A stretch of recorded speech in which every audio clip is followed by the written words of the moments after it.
Bonjour à tous, c'est Jean-Luc Haut sur sa chaîne YouTube. Aujourd'hui, nous allons parler du Mali. En effet, la Russie renforce ses moyens militaires au Mali avec l'envoi de chars T-72, de canons et de nouveaux blindés. Lors d'une conférence de presse donnée le 19 décembre dernier, le président russe Vladimir Poutine avait estimé que le changement de régime en Syrie ne devait pas être vu comme une défaite de la Russie, malgré la possible perte du port militaire de Tartous et de la base aérienne de Ein Minmim.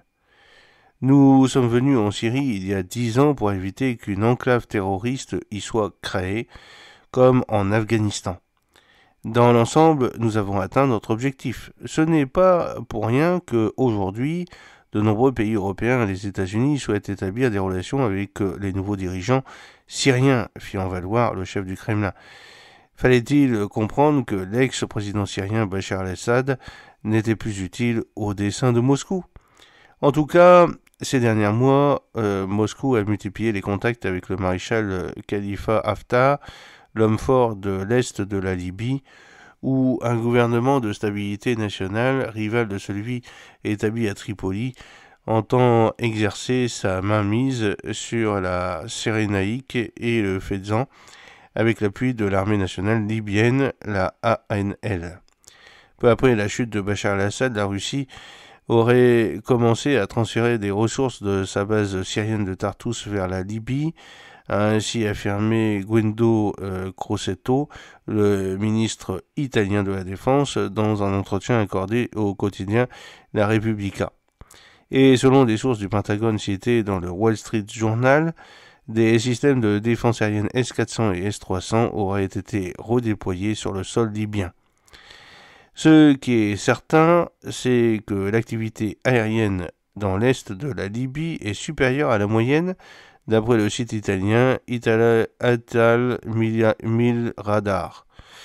A priori, et en attendant que le port de Tobrouk puisse éventuellement prendre le relais de celui de Tartous, la Russie aurait accès aux bases d'Al-Kabdim dans l'est, d'Al-Joufra dans le centre, de Gardibaya près de Sirte et de Brak al-Shadi de Fezzan.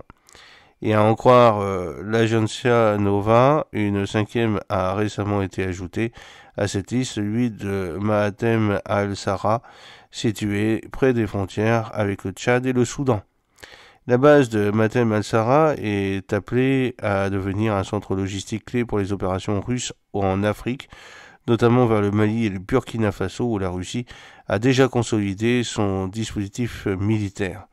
En outre, elle est également stratégique pour la protection des routes d'approvisionnement vers le Soudan, un pays qui connaît une grave instabilité interne, a révélé l'agence de presse italienne. Justement, s'agissant du Mali, la Russie est en train d'y renforcer significativement sa présence militaire via l'ex-groupe Wagner ou Afrika Korps. Et oui, ils ont repris ce nom. Des Allemands, c'est incroyable. Ce qui n'est pas surprenant au regard des récentes déclarations de Sergueï Lavrov, le ministre russe des Affaires étrangères.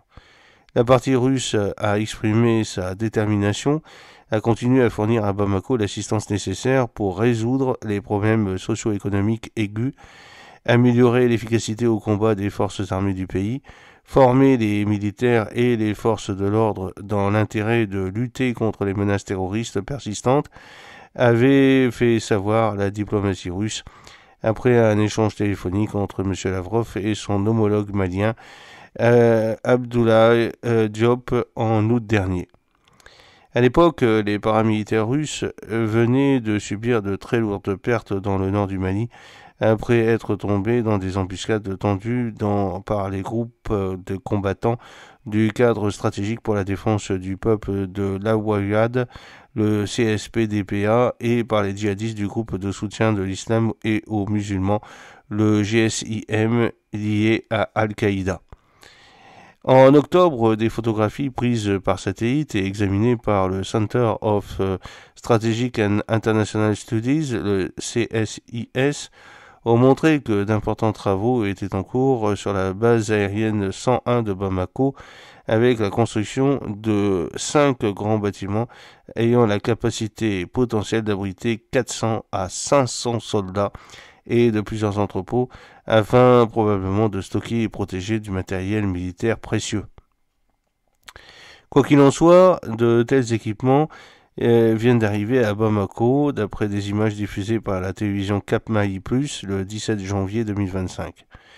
Ainsi, au cours d'un défilé de plus de 30 minutes, on peut voir des chars T-72B3, des blindés de transport de troupes BTR 80-82A, des véhicules de combat d'infanterie VCI BMP-3, des camions Kamaz 4385 récemment admis au service, des engins de génie, des canons ainsi que des blindés Spartak dotés d'un canon automatique S-60 de 57 mm et présenté pour la première fois lors du Forum Armé 2023.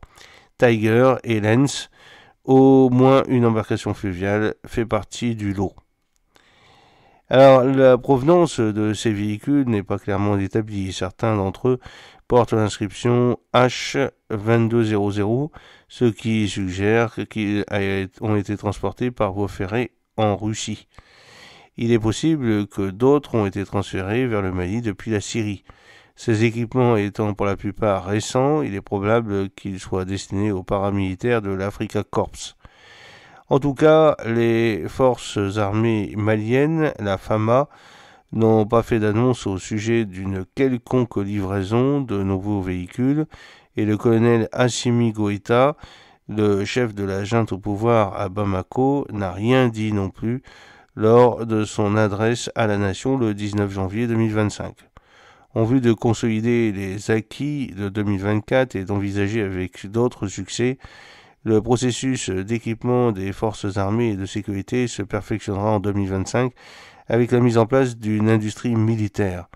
Nous travaillons activement à l'installation d'une usine d'armement avec des unités d'assemblage d'armes individuelles et collectives, de montage de véhicules tactiques légers, de fabrication de munitions et d'explosifs à usage civil, a-t-il cependant assuré. J'espère que cette petite vidéo vous a plu. N'oubliez pas de cliquer sur le pouce pour la promouvoir, de vous abonner si ce n'est pas encore fait, de partager cette vidéo sur vos réseaux sociaux. A très bientôt. Fidèlement, Jean-Luc O.